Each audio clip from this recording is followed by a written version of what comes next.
Mentioned, we're joined by the Foreign Minister of Somalia, Mr. Yusuf Garaad. Omar, thank you very much for joining us, sir. Thank you. First question, now in terms of the situation in Somalia now, there are competing interests within a federal government, regional government, there is drought, there is famine, there is militancy.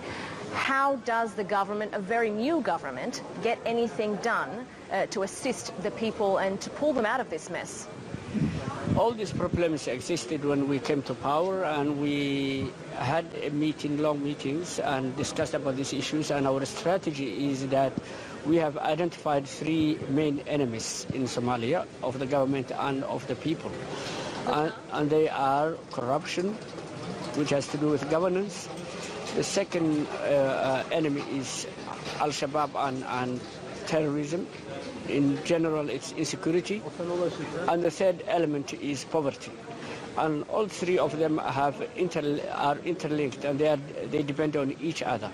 And we are fighting all three of them in one go, but the one we are now very much working and are very serious about is fighting corruption. So we can do work on development, we can work on insecurity. So those are the three major enemies in Somalia that this government has a priority to fight against. Otherwise, in general, we are leading a foreign policy that's based on peaceful coexistence in the region and in the wider world. You mentioned Al-Shabaab there. Now, there's been talk very recently of an amnesty that's been offered to the group. Is that correct? That's correct. The president announced that there will be a serious fight against Al-Shabaab.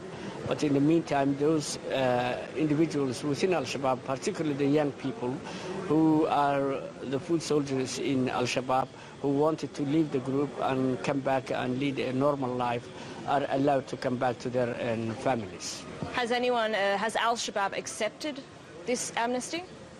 Al-Shabaab hasn't accepted as a group, but it's some programs that have been ongoing for some time, and it's some security issue that I'm not prepared to discuss further. Okay, you mentioned security, and obviously there's a lot of foreign military involvement, including from the African Union, but further abroad in Somalia, and helping Somalia to fight this militancy. Very recently we saw this decision from the United States to send in troops, the first time in about 20 years. Can you describe, though, how engaged are U.S. troops in Somalia now? The announcement by the U.S. President Trump, is that he will be sending troops to train Somali forces, and we appreciate to receive training. And the African peacekeeping force you mentioned, we are very grateful that African peacekeeping force has been there supporting the government, supporting the population, and enhancing security in Somalia, and we are hoping gradually to take over from them. Wonderful. Thank you so much. That was the Foreign Minister Yusuf Garaad Omar, Foreign Minister of Somalia, here at the Agricultural Conference in Antalya. Andrea?